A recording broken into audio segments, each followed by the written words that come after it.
తెలంగాణ రైతన్నలకందరికీ కూడా నమస్కారం అండి. Welcome back to our YouTube channel. Telangana రైతుల ఖాతాల్లోకి మరి కాసేపట్లోనైతే ఎకరానికి 6,000 రూపాయల చొప్పున మన రాష్ట్ర ప్రభుత్వం 6,000 రూపాయలను పంపిణీ చేస్తే, మన కేంద్ర ప్రభుత్వం నుంచి 2,000 రూపాయలను పీఎం కిసాన్ 23వ విడత కింద డబ్బులనైతే కేటాయించబోతుందన్నమాట. మొత్తం 8,000 రూపాయలని కలుపుకొని రాష్ట్ర కేంద్ర ప్రభుత్వాల నుంచి రేపటి నుంచి అయితే డబ్బులనైతే పంపిణీ చేయడానికి గ్రీన్ సిగ్నల్ అయితే ఇవ్వడం జరిగింది. మరి ఈరోజు మరి కాసేపట్లో కొన్ని జిల్లాలలో తెలంగాణలో రైతు భరోసా డబ్బులనైతే పంపిణీ చేయబోతుందన్నమాట. మరి ముఖ్యంగా ఈ 13 నుంచి 23 జిల్లాలలో ఈరోజు అయితే మన రాష్ట్ర ప్రభుత్వం నుంచి రైతు భరోసా డబ్బులు పంపిణీ చేస్తే, రేపటి నుంచి కేంద్ర ప్రభుత్వం నుంచి పీఎం కిసాన్ డబ్బులు 2,000 రూపాయలను అయితే మన కేంద్ర ప్రభుత్వం విడుదలకు గ్రీన్ సిగ్నల్ అయితే ఇవ్వడం అయితే జరిగిందన్నమాట. మరి ఈ వీడియోలో ఎవరెవరికి ఎప్పటి నుంచి మన రాష్ట్ర ప్రభుత్వం నుంచి రైతు భరోసా డబ్బుల్ని మన రాష్ట్ర ప్రభుత్వం ఈరోజు పంపిణీ చేయబోతుందో అన్న వివరాలను ఈ వీడియోలో మనమైతే ఇక్కడ తెలుసుకోవడానికి అయితే ప్రయత్నిద్దాం అన్నమాట.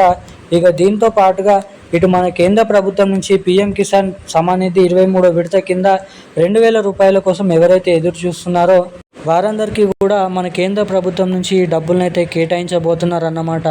మరి ముఖ్యంగా ఈ రైతు భరోసా డబ్బులు కానీ, ఇటు కేంద్ర ప్రభుత్వం నుంచి పీఎం కిసాన్ డబ్బులు కానీ పొందాలంటే ఖచ్చితంగా ఇటువంటి అర్హతలు అనేది కలిగి ఉండాలి. ఎవరైతే రైతులు ఇటువంటి అర్హతలు కలిగి ఉంటారో, పంట పండిస్తారో, సాగు చేస్తారో, అదేవిధంగా మనకి ఇటువంటి అప్డేట్స్ అనేది చేసుకొని ఉంటారో వారికి మాత్రమే డబ్బులు పంపిణీ చేసిన వెంటనే నేరుగా రైతుల ఖాతాల్లోకి అయితే జమ చేయడం అయితే జరుగుతుందన్నమాట. మన కేంద్ర రాష్ట్ర ప్రభుత్వాల నుంచి మొత్తం 8,000 రూపాయలు, అంటే మన రాష్ట్ర ప్రభుత్వం నుంచి 6,000 రూపాయలు, కేంద్ర ప్రభుత్వం నుంచి 2,000 రూపాయలు. ఇక ఈ డబ్బులు ఎప్పటి నుంచి జమ చేయబోతున్నారు, అసలు ఏంటి కథ అన్నది ఈ వీడియోలో తెలుసుకున్నాము. సో అందుకోసం వీడియోని చూస్తున్నటువంటి ప్రతి ఒక్కరూ మన వీడియోని లైక్ చేయండి, ఛానల్ని సబ్స్క్రైబ్ చేసుకోండి, వీడియోని షేర్ చేయండి. వీడియోని చాలామంది చూస్తారు కానీ అసలుకి లైక్ చేయరు, ఛానల్ని సబ్స్క్రైబ్ చేసుకోరు అన్నమాట. సో వీడియోని చూస్తున్నటువంటి ప్రతి ఒక్కరు కూడా ఈ వీడియోని లైక్ చేసి మన ఛానల్ని సబ్స్క్రైబ్ చేసుకొని వీలైనంత మందికి వీడియోని షేర్ చేసి పక్కనే ఉన్నటువంటి బెల్ ఐకాన్ అయితే యాక్టివేట్లో అయితే పెట్టుకోండి. ఎందుకంటే బెల్ ఐకాన్ యాక్టివేట్లో పెట్టుకుంటే నేను పెడుతున్న లేటెస్ట్ అప్డేట్స్ అనేది అందరికంటే ముందుగా మీరైతే ఇక్కడ తెలుసుకోవడానికి అయితే అవకాశాలు అయితే ఉంటాయి అన్నమాట. ఇక మనం వివరాల్లోకి వచ్చినట్లయితే, మన తెలంగాణ రాష్ట్ర వ్యాప్తంగా ఉన్నటువంటి 70 లక్షల మంది రైతుల ఖాతాల్లోకి పంట పెట్టుబడుల సాయం కింద రైతు భరోసా డబ్బులు ఇటు మన కేంద్ర ప్రభుత్వం నుంచి పీఎం కిసాన్ కేంద్ర ప్రభుత్వం నుంచి 23వ విడత 2,000 రూపాయలని మన కేంద్ర ప్రభుత్వం అయితే విడుదలకు ఆమోదం అయితే తెలపడం అయితే జరిగిందన్నమాట. ఇటు మన రాష్ట్ర కేంద్ర ప్రభుత్వాల నుంచి కలుపుకొని ఏదైతే మనకి రాష్ట్ర ప్రభుత్వం నుంచి కేంద్ర ప్రభుత్వం నుంచి డబ్బులను అయితే రుణమాఫీని అయితే ప్రకటించడం అయితే జరగబోతుందన్నమాట.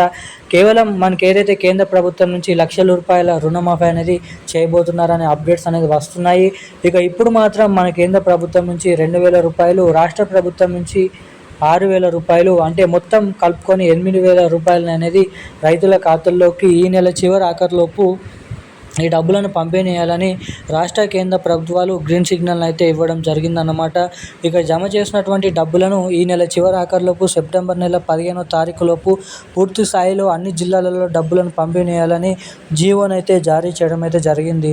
ఇక డబ్బులను పంపిణీ చేసినటువంటి నేపథ్యంలో నేరుగా డబ్బులు ఖాతాల్లోకి జమ కావాలంటే తప్పకుండా eKYC updates, NPCI link updates అనేది చేయించుకొని అయితే ప్రతి ఒక్కరు ఉండాలి. ఎవరైతే ఇటువంటి అప్డేట్స్ చేసుకొని ఉంటారో వారికి మాత్రమే డబ్బులు అనేది నేరుగా ఇక్కడ జమ కావడానికి ఖాతాల్లోకి అవకాశాలు అయితే ఉంటాయి అన్నమాట. ఇక ఈ రోజున్న లేటెస్ట్ న్యూస్ అప్డేట్స్ అయితే ఇవి. మరిన్ని ఇలాంటి లేటెస్ట్ అప్డేట్స్ కోసం ఛానల్ని సబ్స్క్రైబ్ చేసుకొని ఉండండి. Thank you guys.